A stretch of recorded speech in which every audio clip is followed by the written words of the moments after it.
Ladies and gentlemen, if you want to change your bank account, you have to first change your belief system.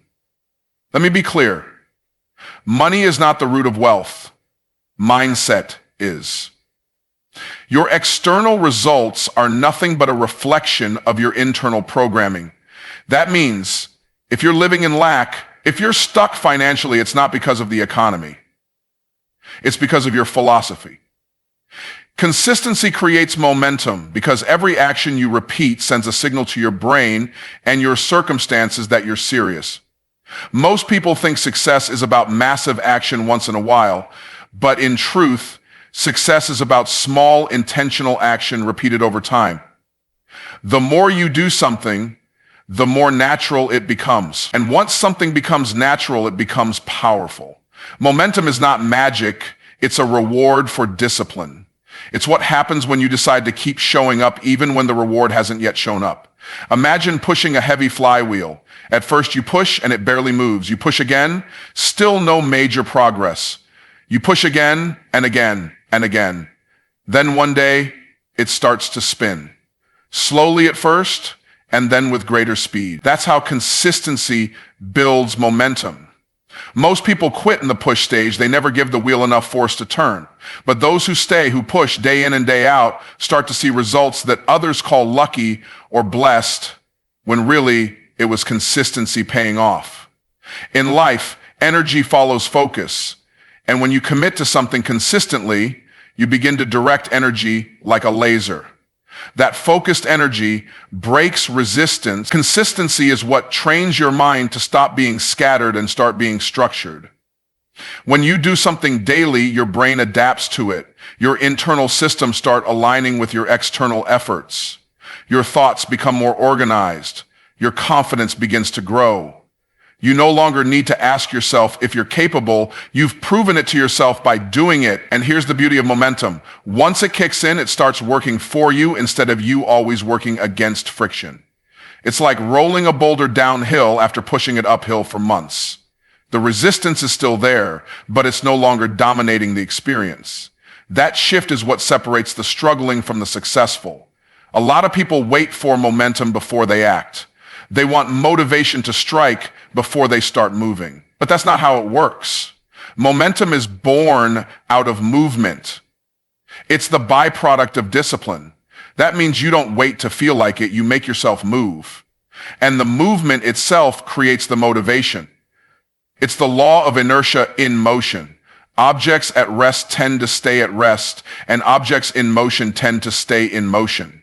When you force yourself to be consistent, you break the cycle of stillness and step into flow. You stop being controlled by random highs and lows and start being driven by purpose. You wake up with direction. You show up with intention. You no longer waste your time doubting or hesitating because momentum has given you proof that something powerful is unfolding through your repetition. What's interesting is how momentum multiplies. One habit leads to another. One disciplined area begins to influence other areas. You start eating better because you've been showing up at the gym. You start making better financial decisions because you've been consistent in your business. Your relationships improve because you've been consistent in your communication. That's what makes momentum so valuable. It lifts your whole life.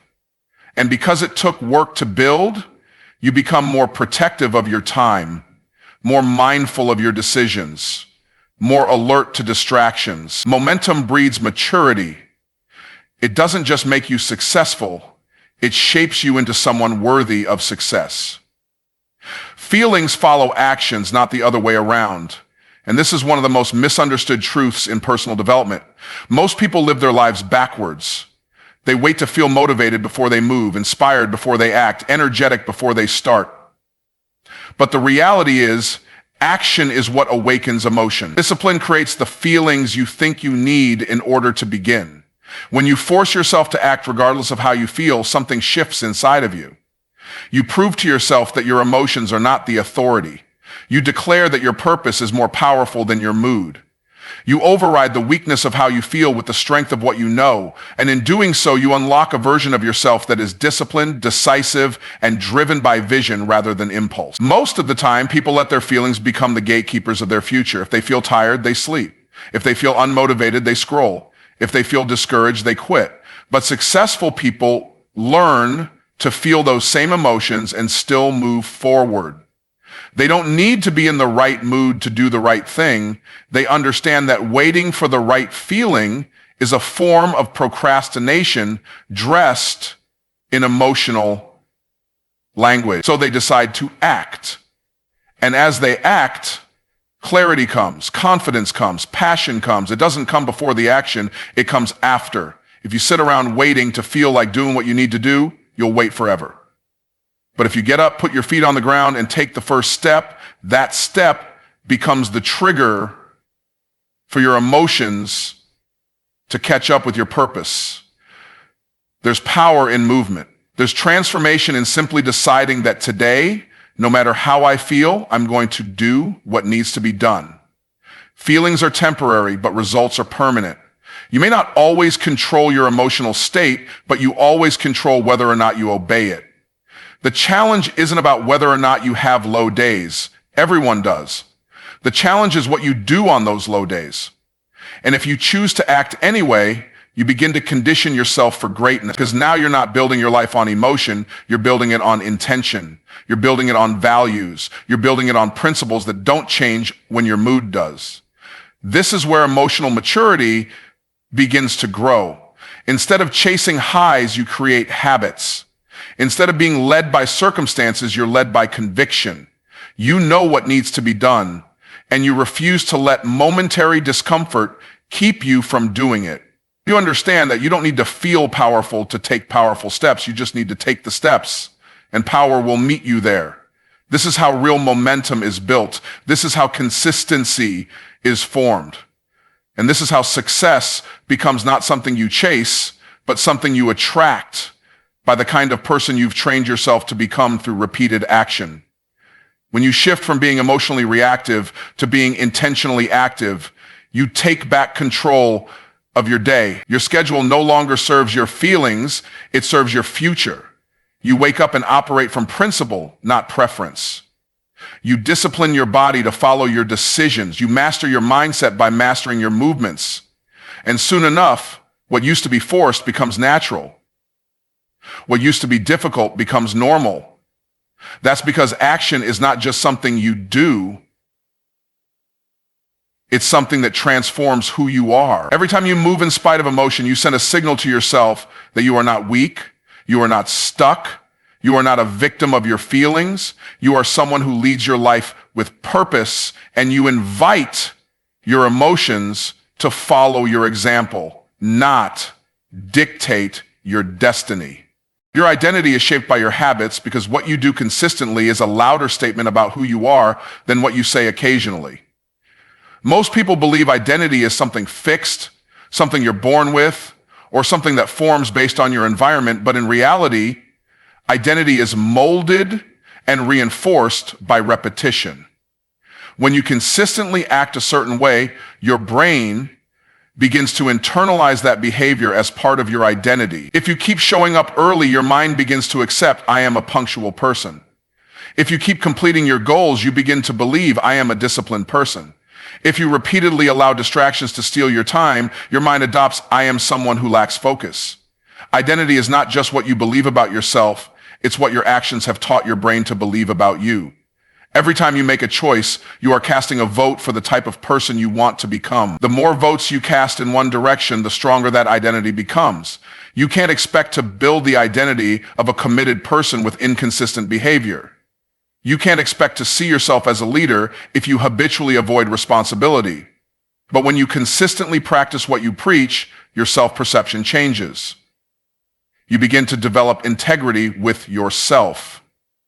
That integrity becomes confidence, and that confidence becomes the engine that drives greater consistency. This cycle becomes self-reinforcing. Consistent action forms a strong identity, and a strong identity produces more consistent action. This is why it's so dangerous to let inconsistency run your life. Inconsistent behavior sends mixed signals to your brain. You go to the gym one week, then quit the next, and your brain says, I guess we're not serious. You say you'll wake up early, but then hit snooze 5 times, and your mind records, our words don't matter. Over time, this creates internal friction. You start to lose trust in yourself. You hesitate more. You doubt your ability to change. And it's not because you're incapable. It's because you've trained yourself to believe that your efforts don't stick. But the good news is, this pattern can be reversed. You can rewrite your internal story. You can start telling your brain a new narrative, not with affirmations alone, but with consistent action that supports the identity you want to build. When you force yourself to be consistent, you're not just building habits. You're building a new version of yourself. You're saying, this is who I am now, and then proving it every day with your actions. This is why even small disciplines matter. Waking up on time, drinking water first thing in the morning, reading for 10 minutes a day. These aren't just productivity hacks. They're bricks in the foundation of your identity. They send the message, I am someone who follows through.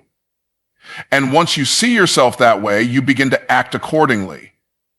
You start rejecting distractions because they don't match who you are. You start walking into rooms with more confidence because your habits have taught you that you're someone who can be trusted to perform.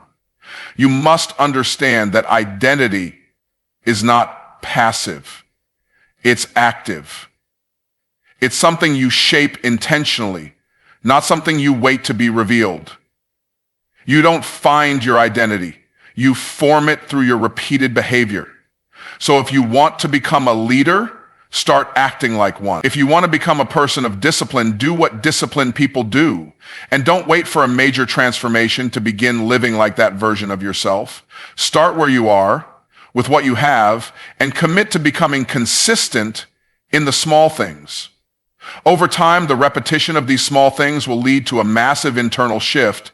You'll no longer need to convince yourself that you're capable. You'll know it because your habits will reflect it. Your habits are how you cast your vote, and the more consistent you become, the louder your vote gets in shaping the story you tell about yourself until that story becomes reality. Breakthrough follows boredom because the majority of people give up not when something is hard, but when it becomes repetitive. In the beginning, every goal feels exciting. The vision is fresh, the energy is high, and the motivation flows easily. But eventually, every process hits a wall called routine. That's when the real test begins. That's when most people retreat, not because they aren't capable of finishing, but because they weren't prepared to endure the ordinary.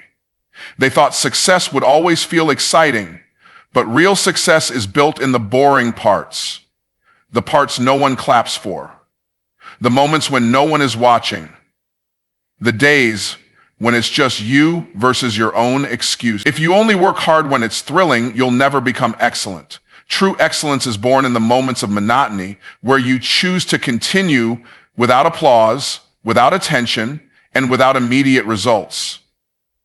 The reason boredom is such a powerful test is because it strips away the emotional highs and leaves you with the purest version of your intent. When you no longer feel excited and yet you keep going, it proves that you are being driven by commitment, not just by emotion. It means your purpose is stronger than your need for stimulation. Anyone can sprint when the music is loud and the crowd is cheering, but can you keep moving when everything is quiet and the results seem invisible? The people who break through are not always the most talented, the most gifted, or the most skilled. They are the ones who kept showing up when nothing was happening. They understood that every seed grows underground before it ever breaks the surface. They trusted the process even when it felt like progress had paused. And eventually that trust and consistency produced a breakthrough that those who quit never got to see. There's a myth that boredom is a sign you're on the wrong path, but often boredom is a sign you're on the verge of mastery. Repetition is what sharpens your skill. Repetition is what builds endurance. Repetition is what develops discipline. Boredom is not the enemy, distraction is. And most people use boredom as a justification to chase something new, not realizing that by doing so, they trade depth for novelty. They abandon depth because it doesn't feel as exciting as starting something new, but all the gold is buried beneath the layers of consistency they just walked away from. Breakthrough is never found in the shallow parts. You have to dig, and digging is boring. Digging is repetitive. Digging requires faith that what you're looking for is there even when you can't see it yet. This is why forcing yourself to be consistent is a non-negotiable if you want transformation. It's not about how hard you work when you're inspired. It's about how loyal you remain when you're not.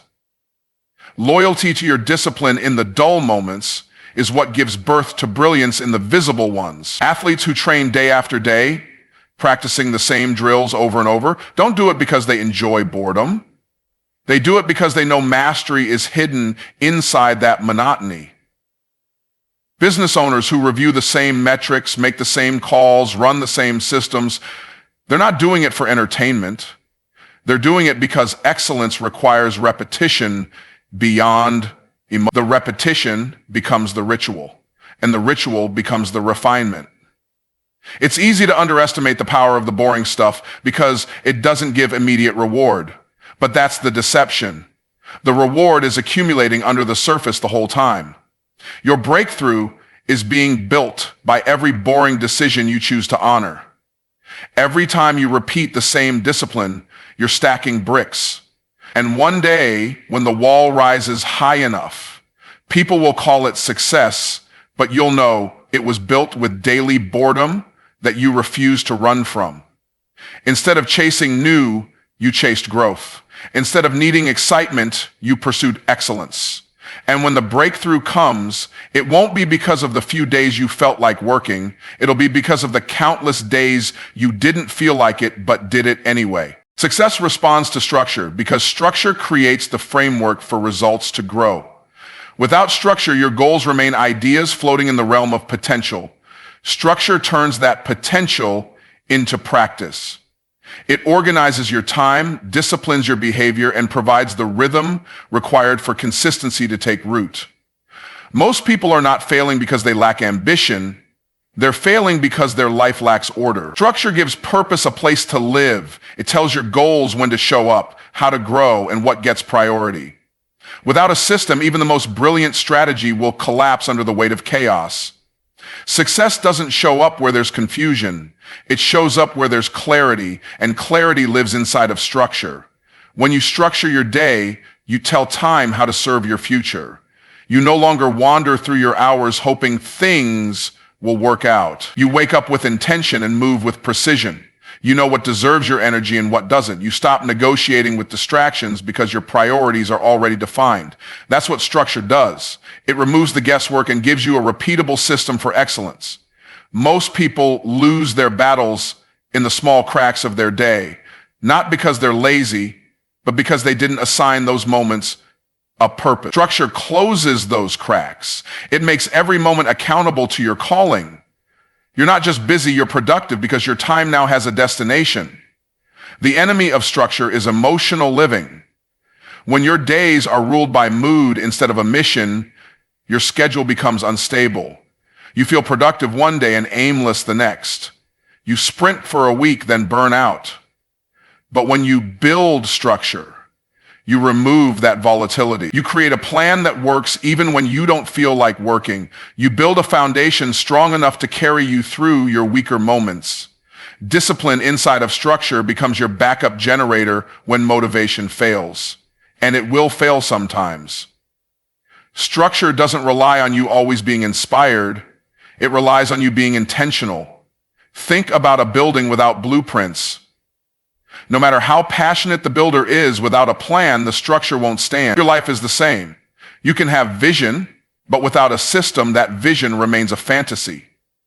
Structure is what turns passion into performance. It's the difference between a dreamer and a doer. The dreamer keeps waiting for the perfect time.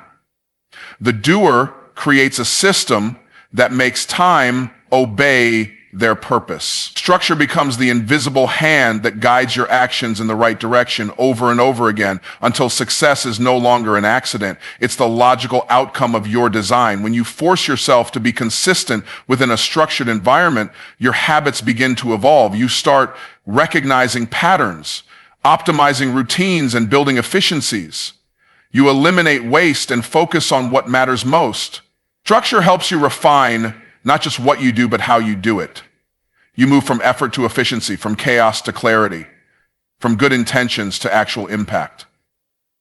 And what begins as discipline eventually becomes instinct, because structure repeated long enough becomes a lifestyle. At that point, excellence is no longer something you chase. It's something you live by default. There's a reason the most successful people have rigid routines. It's not because they're rigid people. It's because they understand freedom comes through structure. When your actions are aligned and scheduled, your mind is free to focus, your creativity is amplified, and your stress is reduced. Structure creates margin for growth. It creates the safety net you need to take risks without losing your foundation. It's the reason your goals start to stick instead of constantly resetting. Without it, you're constantly reacting. With it, you're consistently building. You're no longer driven by crisis, you're driven by creation. You stop being a slave to urgent tasks and become a master of intentional living. Growth is not supposed to be comfortable because growth demands disruption. It demands that something in you breaks so that something greater can be built. If you're only willing to grow when it feels good, you will live your whole life inside the borders of comfort and call it progress. But the truth is, nothing significant happens inside your comfort zone. Comfort keeps you familiar, but growth requires you to stretch, to confront, to sacrifice. It requires you to challenge your habits, to question your excuses, to outgrow the version of yourself that's become too small for your potential. Growth will stretch your schedule, it will pressure your priorities, it will confront your laziness, and it will do all of that before it rewards you. That's why most people avoid real growth. They want the fruit, but not the fight. The harvest, but not the heat. When you force yourself to be consistent, you are forcing yourself into discomfort on purpose. You are willingly entering a process that will expose your weaknesses so they can be strengthened. You are allowing resistance to shape your resilience. That discomfort is the evidence that you are no longer living by feelings, you are being formed by purpose. And while discomfort may feel like a threat, it's actually the soil of your next level. Muscles don't grow without tension. Ideas don't become reality without pressure. Confidence doesn't form without challenge. And success doesn't come without sacrifice. Everything you want is on the other side of a season of discomfort that most people refuse to endure. Consistency is not about feeling strong all the time. It's about deciding to keep showing up even when you feel weak. You may not always feel like it, but if you push through, you develop endurance. Endurance turns temporary pain into permanent strength. That's why the best version of you is hidden inside the days that feel the hardest. If you avoid the hard days, you avoid the transformation. But if you learn to embrace the discomfort as part of the process, it no longer controls you. It becomes your training ground. You start to see the resistance not as punishment, but as preparation. You recognize that every obstacle is not an exit sign.